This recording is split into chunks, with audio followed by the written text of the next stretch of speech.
லேவியராகமம் 10வது அதிகாரம் 1.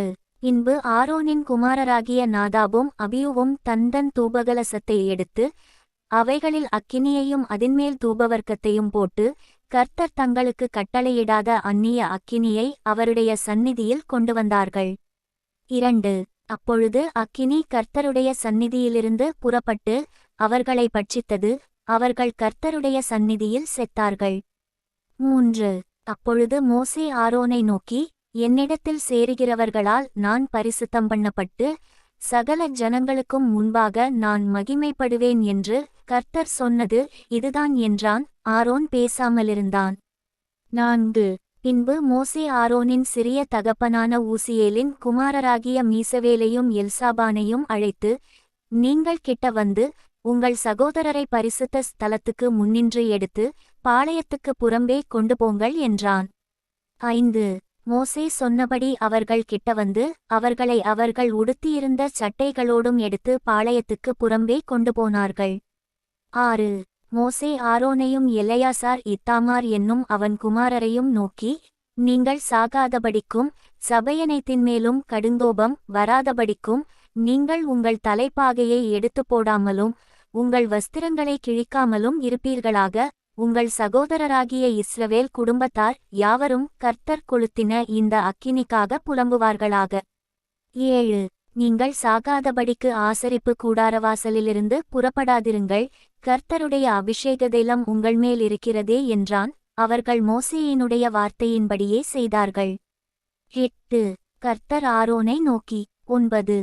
நீயும் உன்னோடே கூட உன் குமாரரும் சாகாதிருக்க வேண்டுமானால் ஆசரிப்பு கூடாரத்துக்குள் பிரவேசிக்கிறபோது திராட்சரசத்தையும் மதுவையும் குடிக்க வேண்டாம். 10.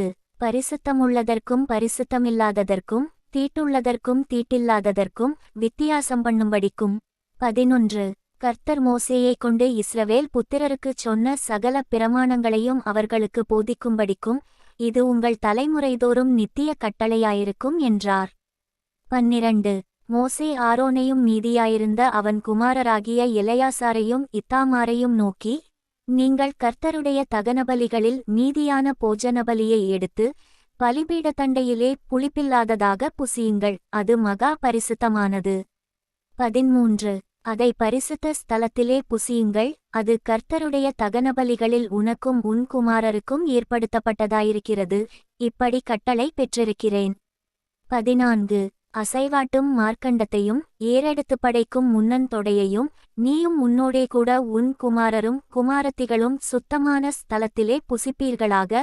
இஸ்ரவேல் புத்திரருடைய சமாதான பலிகளில் அவைகள் உனக்கும் உன் பிள்ளைகளுக்கும் கிடைக்கும்படி ஏற்படுத்தப்பட்டிருக்கிறது.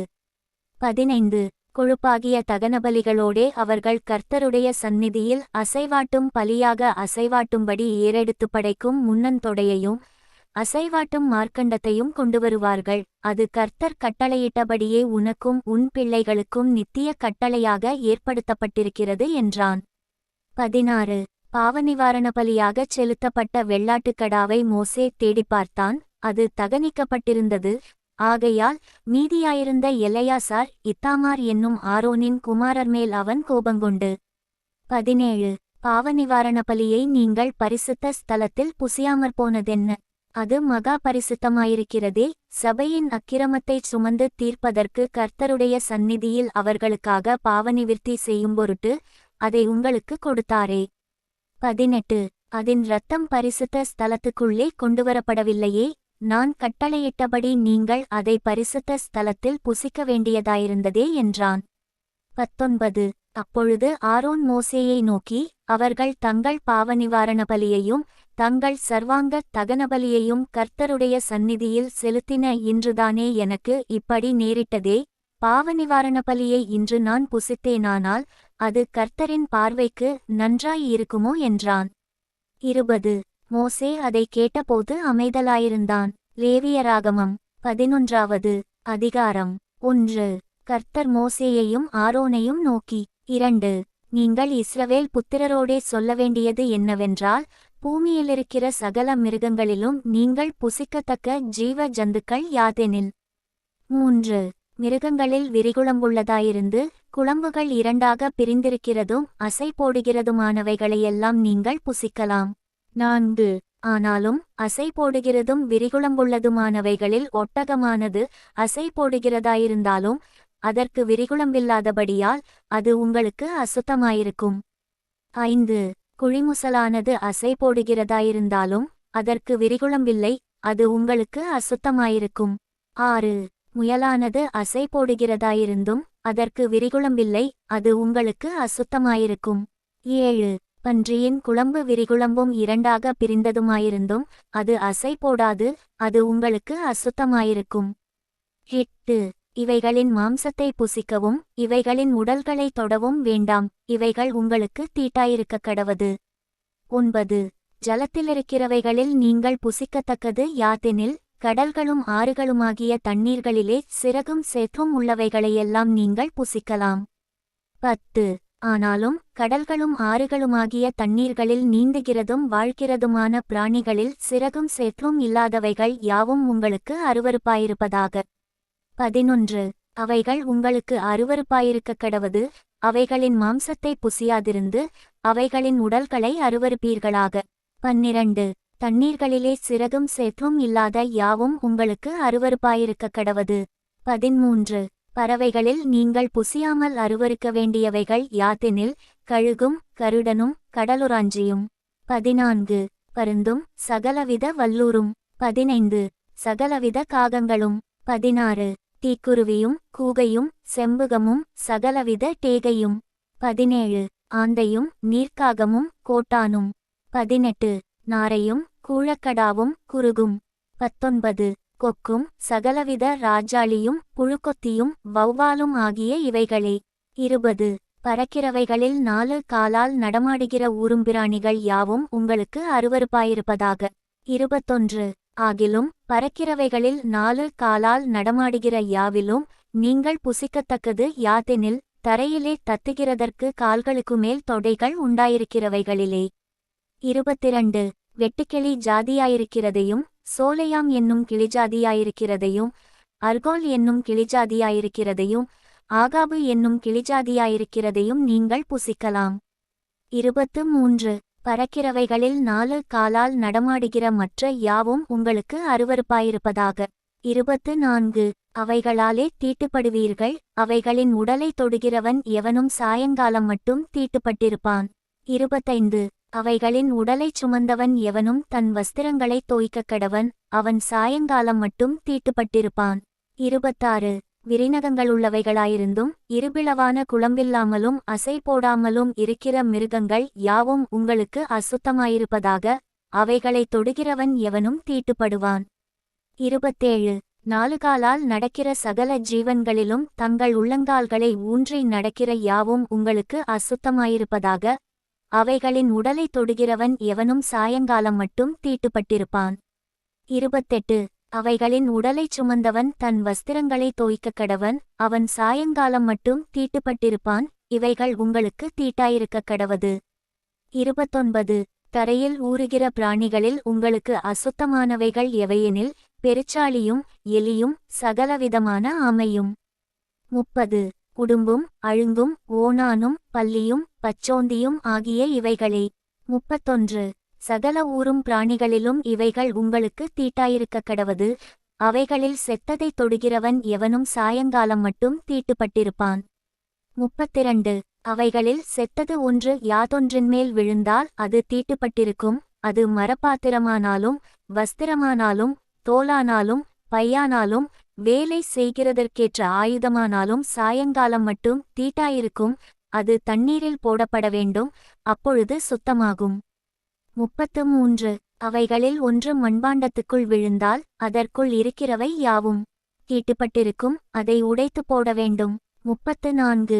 புசிக்கத்தக்க போஜன பதார்த்தத்தின் மேல் அந்த தண்ணீர் பட்டால் அது தீட்டாகும், குடிக்கத்தக்க எந்த பானமும் அப்படிப்பட்ட பாத்திரத்தினால் தீட்டுப்படும். 35. அவைகளின் உடலில் யாதொன்று எதின்மேல் விழுதோ அதுவும் தீட்டுப்படும், அடுப்பானாலும் மண்தொட்டியானாலும் தகர்க்கப்படுவதாக, அவைகள் தீட்டுப்பட்டிருக்கும், ஆகையால் அவைகள் உங்களுக்கு தீட்டாயிருக்க கடவது. 36.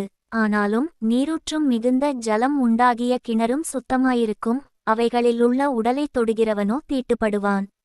37. மேற்சொல்லியவைகளின் உடலில் யாதொன்று விதைத்தானியத்தின் மேல் விழுந்தால் அது தீட்டுப்படாது. 38 அந்த உடலில் யாதொன்று தண்ணீர் வார்க்கப்பட்டிருக்கிற விதையின்மேல் விழுந்ததானால் அது உங்களுக்கு தீட்டாயிருக்க கடவது.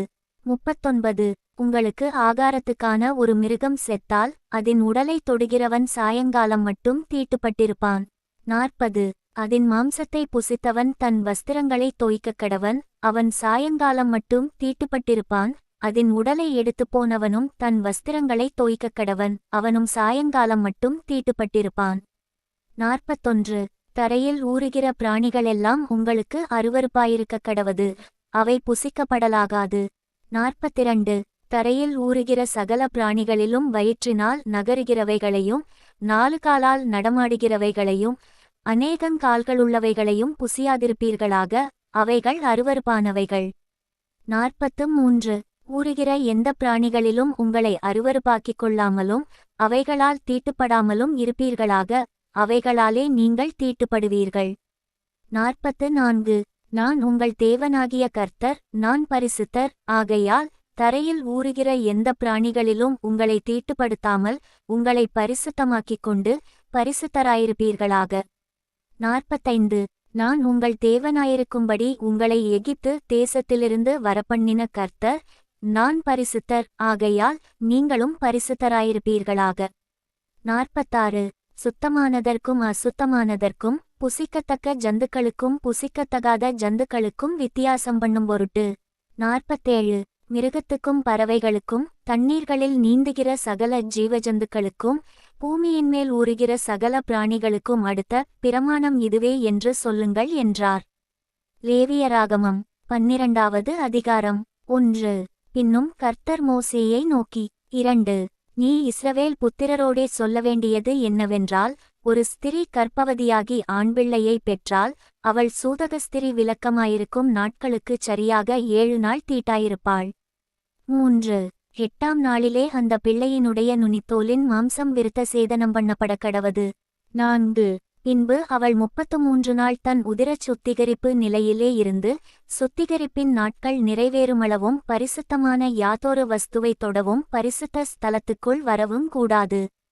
5 பெண்பிள்ளையை பெற்றாளாகில் அவள் 2 வாரம் சூதகஸ்திரியைப் போல தீட்டாயிருந்து பின்பு 66 நாள் உதிரச் சுத்திகரிப்பு நிலையிலே இருக்கக் கடவள்.